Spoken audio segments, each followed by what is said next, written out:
He can see.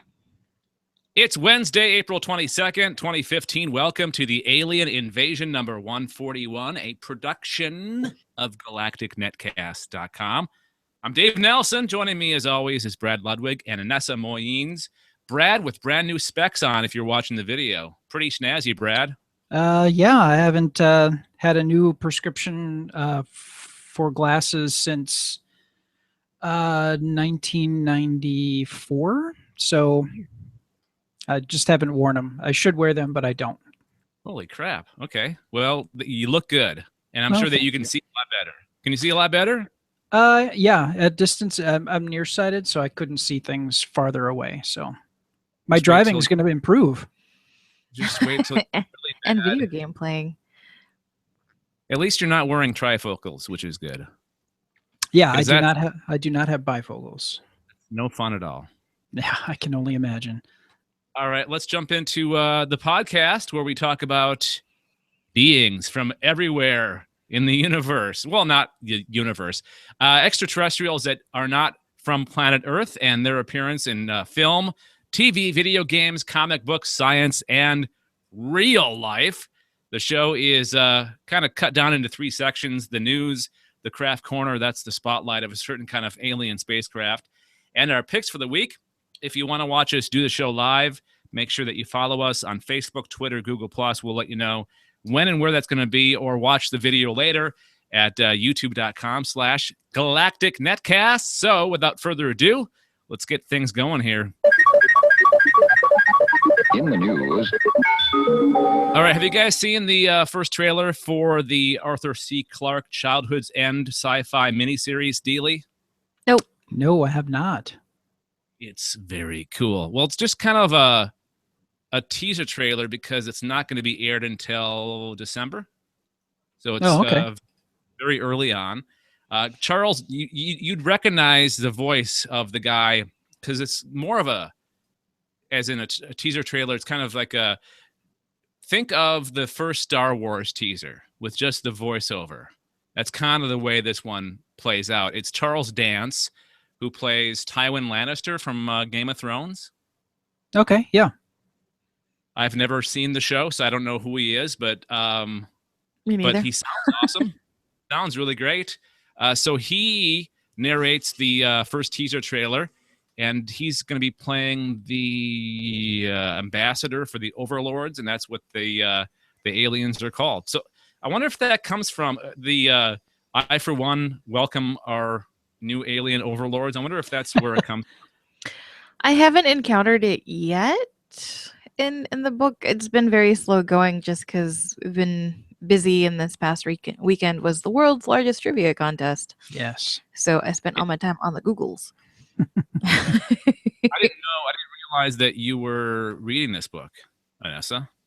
I've mentioned it in a previous podcast when we mentioned the series. I always forget things. I forget things in my daily life. I forget things what people tell me. So, pardon. So, do you like it so far? Yeah, I like it so far. I think last time they mentioned something about promises being made. The only promise I've encountered so far, and it's not, I don't consider it like a huge spoiler. It's just the big issue that the humans have with their new alien overlords is that they don't know what they look like. And that seems to be the biggest issue that they have, because since the aliens have come along, it's been like the longest stretch of peace ever. And the only promise that I've encountered so far was that they've given them a timeline as to when the aliens would present themselves to humans. Mm-hmm. So, and awesome. that was more to like appease the masses, because there were like little groups that were trying to figure things out, and kind of resistance essentially. And yeah, no, I've really enjoyed it so far, and I'm to the point to where they've already gone past that timeline. But I'm not really going to talk about anything at this point, and it will eventually be a pick for me. So, spoiler alert. Okay. So Charles Dance plays the ambassador for the Overlords, And Mike Vogel from Under the Dome, I have no idea who he is. He returns to TV as Ricky Stormgren, a farmer who's been chosen to be the humans ambassador to the overlords. Stormgren is the ambassador for quite a while in the book. And he goes up to the ship and he talks to the overlord, but he never sees the overlord. Okay. So all right, that's coming out this December, a miniseries, Childhood's End. I have two stories for the price of one. I've got another kind of Hollywoody entertainment story. Shooting appears to have started for Independence Day 2. Teen actress, and this kind of came up all of a sudden. I didn't think they were ready to film yet, but I guess they are. Teen actress Joey King, known for her roles in the Fargo TV series and White House Down, along with The Conjuring. She plays a character in the new movie and tweeted out Monday that she was about to begin filming the Syfy sequel with director Roland Emmerich. However, she would not reveal what her role was. Will Smith is not returning to the sequel, but Jesse Usher, best known for his role in the U.S. basketball drama series Survivor's Remorse, has been cast as Smith's son. That's about it. They're filming. I guess they started filming, and Independence Day 2 comes out June 24th, 2016. Exactly 20 years to the day, actually, of the first one. So look for that in 2016. All right, Let's move on with the news. Brad, what do you got? I've got scientists scan 100,000 galaxies and see no signs of alien life. What do ET hunters say now? Hang on one second, Brad. I got something for that. Hang on. I was going to go with. Oh, where? Are you kidding me right now? Oh, my soundboard's not working today. Huh. Oh, okay. Yeah, something's up with my. I was going to do the Inception. Anyways. Hang on. All right. Okay, see, go ahead. here we go. You got my back. Just how realistic is it to believe that humans will someday find evidence of extraterrestrial life? NASA's chief scientist recently predicted that we'd find signs of life beyond Earth within a decade or so, but a new study by researchers at Penn State, one of the most exhaustive of its type, isn't very encouraging. Now, we talked about this last time, that by 2025, a NASA scientist had stated that we would definitely find alien life, whether it was intelligent or not, just some sort. So this is an interesting follow-up, and that's why I grabbed it. After surveying tens of thousands of galaxies surrounding our own Milky Way galaxy, the scientists turned up no sign of advanced alien civilizations. Excuse me. These galaxies are billions of years old, which should have been plenty of time for them to have been filled with alien civilizations if they exist. Dr. Jason T. Wright, an assistant professor of astronomy and astrophysics at the university's Center for Exoplanets and Habitable Worlds. A mouthful. That is a mouthful and a half. That's what she said. Twice. Either they don't exist or they don't yet use enough energy for us to recognize them. Excuse me. For the research, Wright and his colleagues analyzed a vast catalog of observations made in 2010 by NASA's Wide Field Infrared Survey Explorer, the WISE Space Telescope. The team looked at the heat emitted by the 100,000 most promising candidates of all sky catalogs, nearly 100 million entries. The idea behind our research is that an entire galaxy had been colonized by an advanced spacefaring civilization. The energy produced by that civilization's technologies would be detectable in mid-infrared wavelengths, exactly the radiation that the WISE satellite was designed to detect for other astronomical purposes, Wright said in a statement. Now, the hypothesis that advanced civilizations could be recognized by their waste heat was first put forth by renowned theoretical physicist Freeman Dyson in 1960, according to Space.com. Now, Dyson of the Dyson Sphere Star Trek fans? Yes, exactly. I think most of us know Dyson Sphere from that one episode. Yes, from that actually. one episode of Star Trek: The Next Generation. The one with Scotty. Scotty's Yes, it's relics. with the return of Scotty. And there's also a Dyson Sphere in. Oh my gosh, I've totally.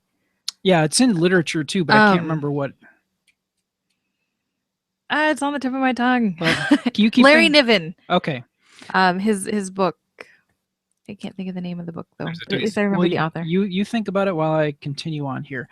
Despite his negative findings, Wright said in his study, published April 15th in the Astrophysical Journal Supplement series, was just the beginning, and that further research may yet turn up evidence of alien technology. And other experts involved in the search for extraterrestrial intelligence, SETI, told the Huffington Post that they're far from discouraged. Dr. Avi Loeb, a theoretical physicist at the Harvard-Smithsonian Center for Astrophysics in Cambridge, Massachusetts, states that it's possible alien civilizations are hard to detect because they use much less energy than Dyson proposed. Legendary astronomer Dr. Jill Tarter, the former director for the Center of... Oh, good Lord. So you bring this on yourself, Brad. You take on these big stories with science words. I blame the glasses, frankly. I'm going to take another run at it here. Legendary astronomer Dr. Jill Tarter, the former director of the Center for SETI Research in Mountain View, California, and the astronomer on whom Jodie Foster's character in the 1997 film Contact was loosely based, agreed that efforts to find extraterrestrial life should continue. Wow. I say give up. Let's just give up right now. Well, what she says is it's absolutely not time to stop. It's time to improve the sensitivity and specificity of these searches to be able to discriminate between signals produced by Mother Nature and those produced by engineers. Now, I think it stands to reason that if you have a spacefaring and advanced civilization, they're going to be using forms of energy that are not inefficient and do not waste a lot of energy to heat. That just seems to make sense to me. I mean, we talk about futuristic things like 0-point energy and things like that. That doesn't give off heat. It might give off some radiation of some sort, but it does not waste energy being given off to heat. So I think it's still out there. We just haven't found it. And I think that they're more advanced. And, a physicist came up with this idea in 1960. Now, I'm not going to knock that because, a lot of Einstein's theories still hold up today over 100 years after the fact. But no one's perfect. And no one's perfect. That was over 50 years ago. So maybe it's time to readjust a little bit and improve our methods. Definitely. I definitely agree with that, and I think that Dr. Jill Tarter is probably more correct. Heck.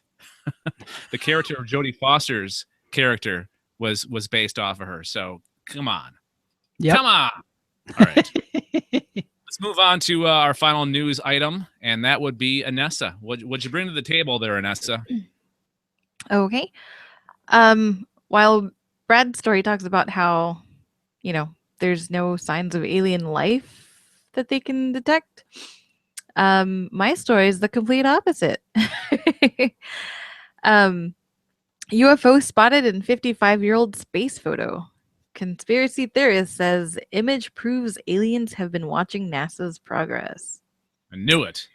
I know. We're going to hear a familiar name in this story. We haven't mentioned them in a while, I think. But anyway, UFO researcher Scott Waring says he has spotted an extraterrestrial spacecraft in a 55-year-old photo from NASA's Mercury project. Scientists say radical claims such as this are a simple case of pareidolia, which is the psychological response to seeing significant items in random places. The image was taken by unmanned space probe Mercury Redstone 1A on December 19th, 1960. Why wouldn't aliens be interested in watching a historical moment in human history? Asked Waring in his blog. Especially since the capsule was unmanned, there were no worries that they would be seen. The image was taken as part of Project Mercury, which was the US's version or first mission to put humans in space. It started in 1958 and ended in 1963. The objectives of the program were to orbit a manned spacecraft around Earth, investigate man's ability to function in space, and to recover both the astronaut and spacecraft safely. The first United States astronaut was Alan Shepard, whose suborbital flight of the Freedom 7 space capsule on May 5th, 1961, was the first success of the Mercury program.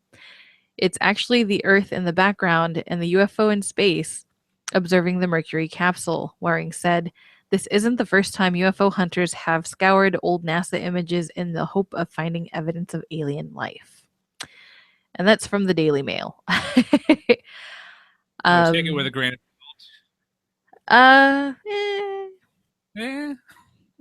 well, the fact that they've got Scott Waring, I kind of agree with the scientists. The psychological response to seeing significant items in random places.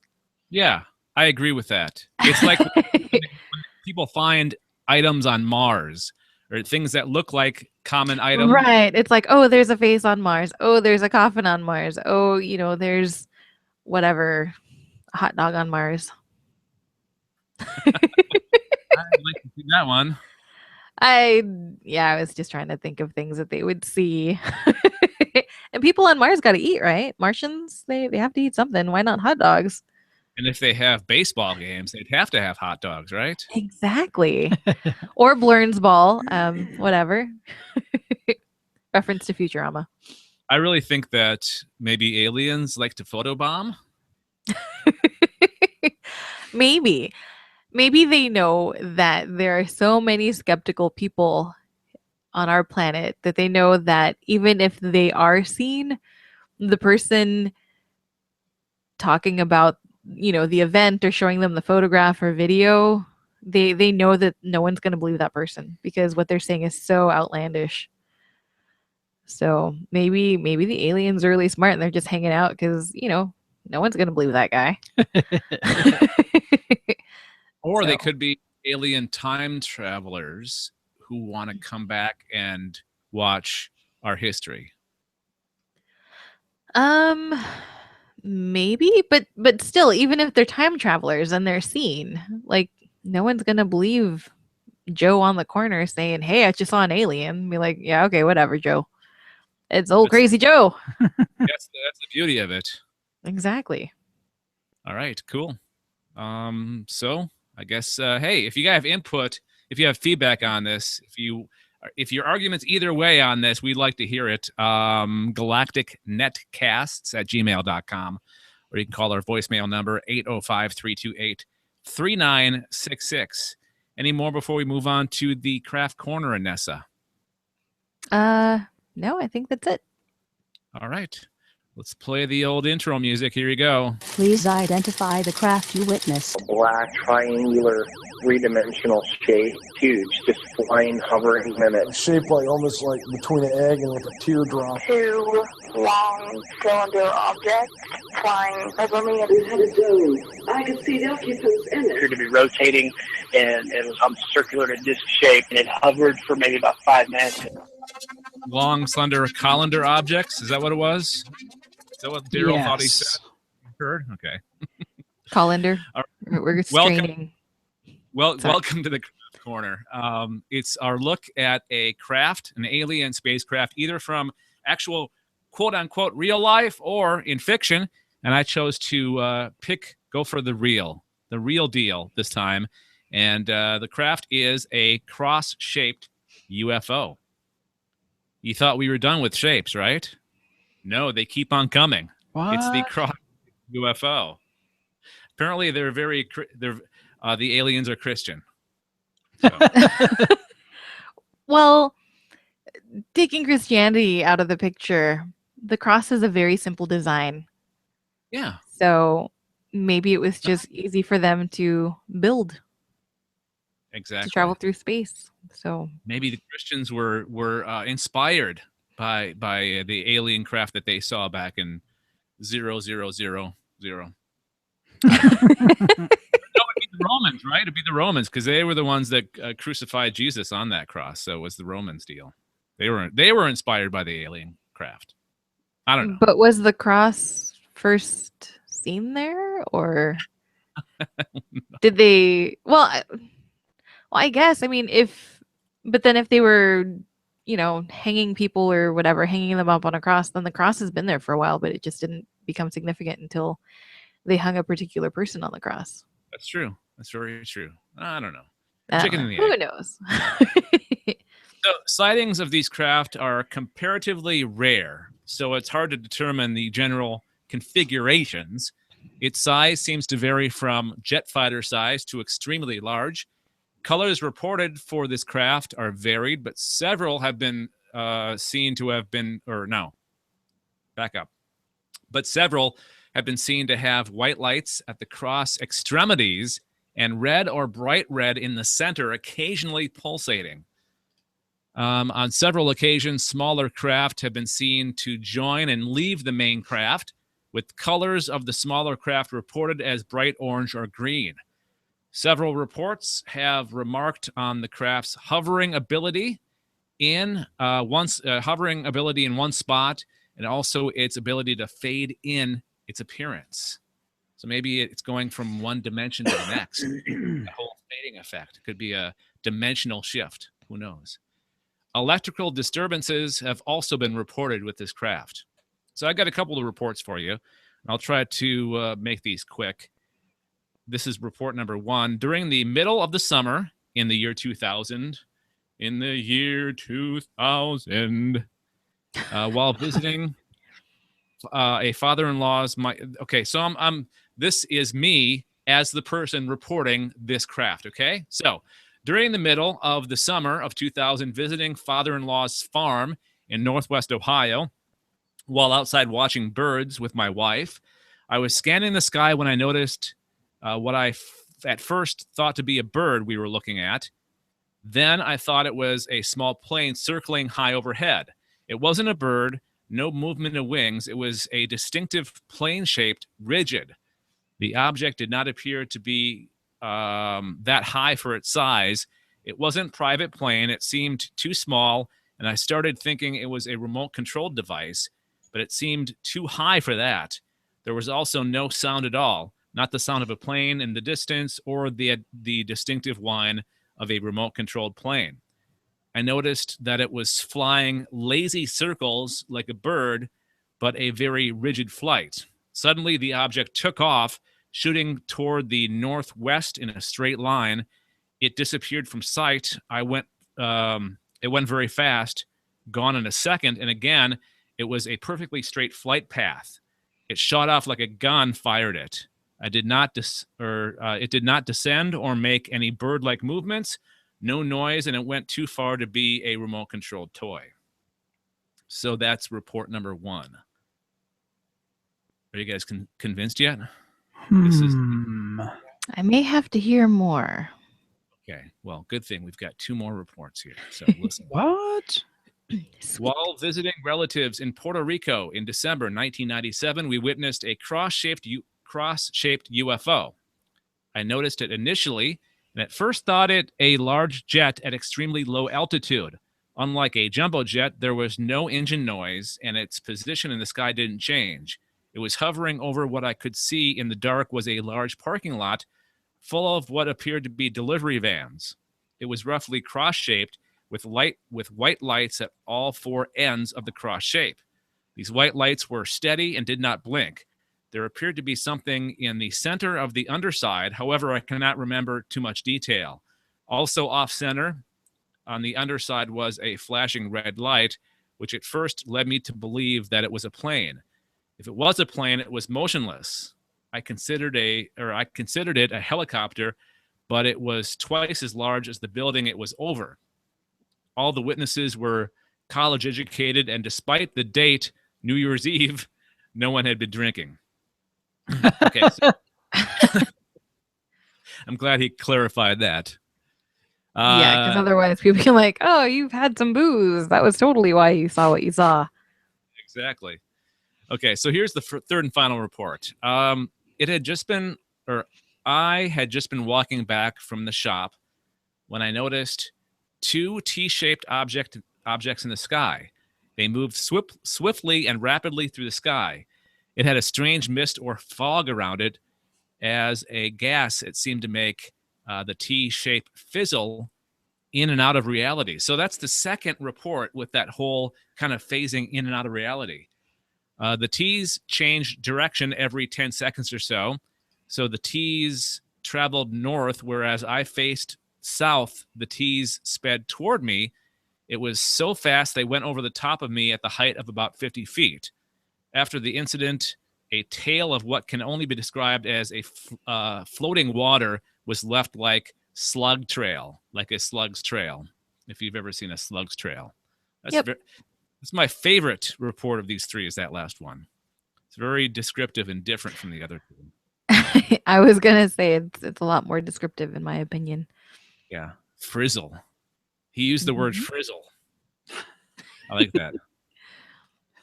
Miss Frizzle from the Magic School Bus is what I think of.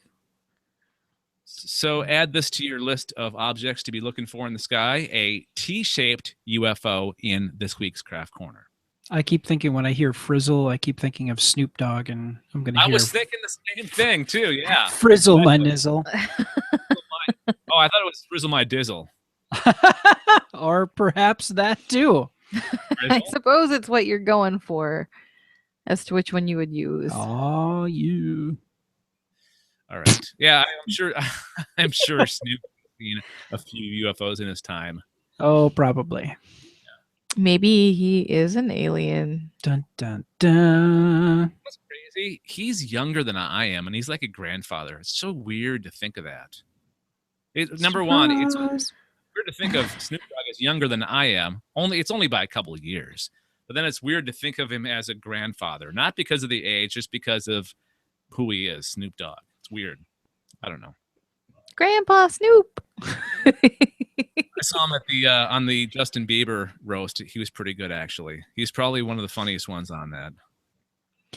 I wouldn't be surprised. He seems like someone that would have a good sense of humor, and just seeing him on the music video that Psy did of Hangover. Oh, yeah. Where you've got, like, right off the bat, Psy is bent over a toilet, and you've got just Snoop Dogg just like slapping him on the back to the beat of the music, of course. I guess slapping someone on the back when they're yakking is the thing to do. Yeah. I don't know. Personally, when I'm sick, I would rather not have someone hit me on the back. True that. Get the stuff out. It's like a ketchup bottle. Maybe. Unless, Psy was choking, then I could see that being somewhat helpful. And you just give him the Heimlich over the toilet. Hey, you know what? We should do our picks. Yeah. No, that was a nice tangent, though. I like that. Okay. So, anyway. Yeah, Brad, if people are curious, Psy, PSY, Hangover, most of it's in Korean, but Snoop does rap in English, so. I haven't been interested in Psy since his second hit, which was terrible. After the gentleman, the follow-up, whatever the follow-up was. I think that was like the mother, father, gentleman. Yeah. I don't know. For some reason, I enjoy it, but at the same, I enjoy it in that it has a good beat to like walk and jog to. Okay, yeah, I could totally. Yeah, because that's usually the only time that I listen to it is if I'm on the treadmill and I need a steady upbeat beat to walk to or something. Then I think it's great. Next up on Side Talk. That's a great pick. That's an early pick for an actor. Let's get the actual picks. Brad, this is a movie that I've had my eye on for a long time. In fact, we reported on it way before it came out. So what do you got as your pick?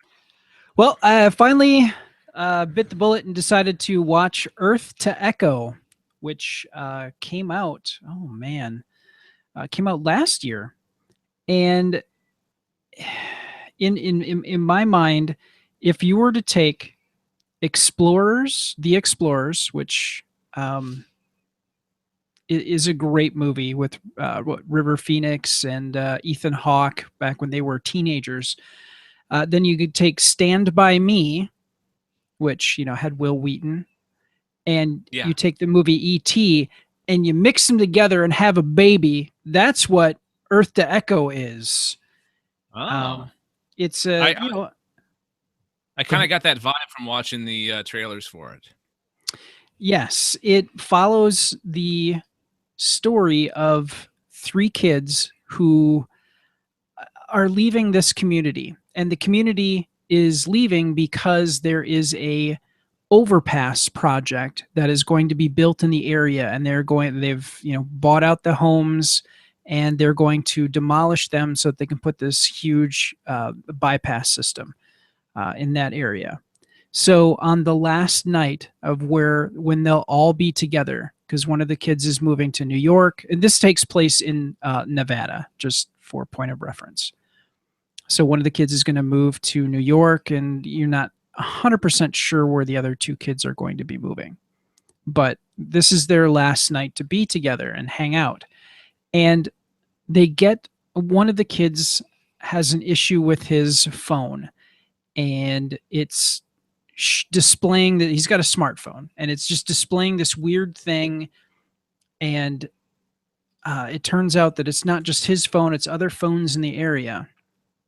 And one of the kids finally realizes that it's a map. And they're being prompted to go somewhere. Actually, it's trying to just send out a message to have somebody come to this area. And these kids are the only ones to actually figure out that it is a map. So the kids go on this adventure on their bikes. It's really interesting because one of the kids, Munch is his nickname. He seems to be on the autism spectrum. He's got to alphabetize his stuff. He needs to organize his packets of ketchup, and he has these idiosyncrasies that are kind of are associated with autism. So it was kind of interesting to see a portrayal of somebody that was possibly on the spectrum, and have him be a part of this great adventure that these kids go on. And just like in the Explorers, eventually they run into a girl classmate, and she joins the group. Yeah.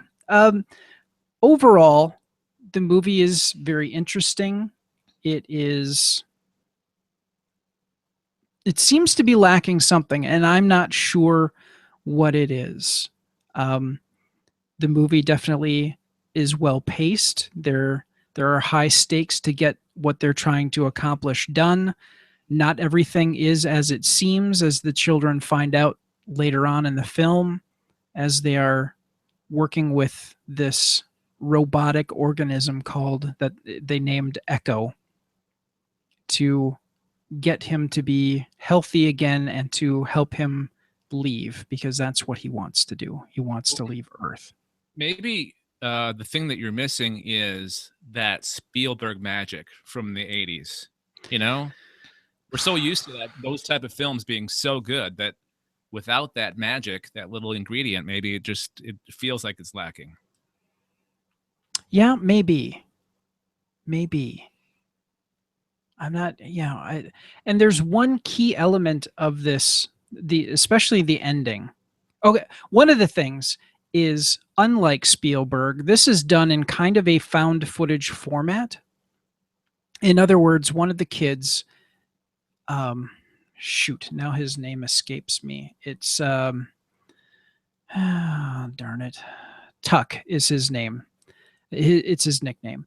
So Tuck is a video file, and he's got a camcorder, and he's got a pair of spy glasses that he has with a camera on the side. They're eyeglasses with a camera on them, and he's got his smartphone camera, and this whole movie is kind of pieced together from these points of view He's got a GoPro that he's got mounted to his bike as well as they make their journey.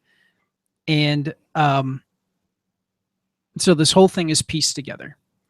And yeah, it's interesting. Like I said, it's missing something. So I would give it, out of 5 stars, I'd give it 3. I think we should go on a saucer scale. So out of 5 saucers, how many? 3 out of 5 saucers, Dave. All right. We should start doing that for our picks. We'll go on a... All right, we'll have the links to that, or link to that in the show notes. Maybe you can check it out on Amazon. All right, Inessa, what's your pick? My pick is a short video called The Shift.